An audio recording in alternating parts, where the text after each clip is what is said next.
Gillian Fisher, chair of the British Chamber of Commerce in China, attended the summit in Beijing today, and I asked him what the main takeaways from the gathering were. I mean, it really was a phenomenal event in terms of the turnout and the people who were there. I think my personal takeaway was really, I was struck by the speech from Dilma Rousseff, the former president of Brazil. Just talking about Brazil and the development of Brazil, but also the BRICS and those kind of wider trading bodies, the Global South. And I think throughout the whole event, you saw people referencing the BRI, RCEP in Asia, all of these different trading blocks and different groupings. And I think that's really, really important to be in a room surrounded by those different perspectives, to understand that, global trade is not just North America, it's not just Europe. There is huge amounts of people and wealth and development happening all over. And I think, China is really at the center of that right now. However, what we're seeing at the moment is China and the USA somewhat at odds. The USA threatening to impose tariffs, concerned about China's supply of EVs. To what extent does that sort of geopolitical tension, if you will, impact on countries like Britain?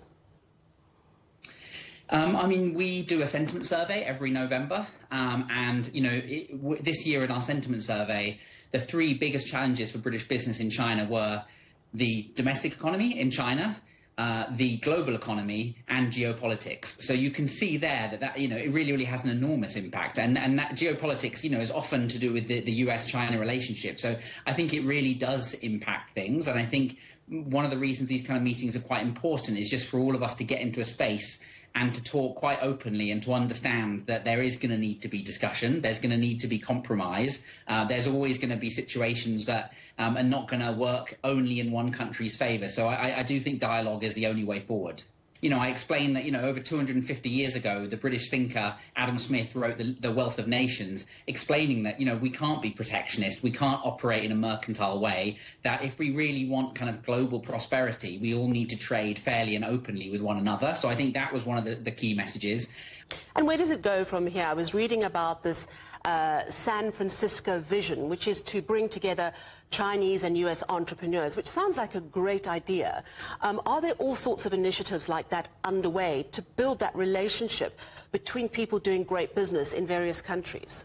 Whether it's the British Chamber or the EU Chamber or the Mexican Chamber, I think one of the things that we're all asking for is more governmental engagement. It's great that Xi Jinping just visited Europe, but, we also want to see world leaders coming to China as well, because I think, COVID was a real rupture and it was a real challenge, because for about 3 years, you didn't have a lot of travel in and out of China. And I think you can see now that the government here is desperately trying to kind of encourage people to visit, whether that's at a student level, whether that's at a tourist level, having visa-free travel with a lot of countries, or government to government as well. So yeah, more engagement the better.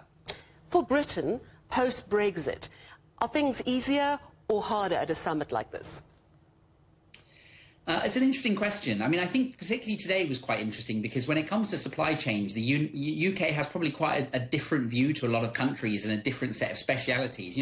I mentioned when I was on the panel, 80% of the British economy is services. And you can't have supply chains without insurance companies, large consulting companies, risk assessment, all of those kind of areas that the UK is specialised in. So I would say that actually what we offer is quite complementary with what China is trying to do. China is clearly the manufacturing hub of the world, but the UK is also a powerhouse in services. And I think one thing we're seeing with our member companies now, which I think is a real positive, is that as China and Chinese companies want to go more global, they're often leaning into the expertise of British service and business service companies to do so. So I think that's a real positive.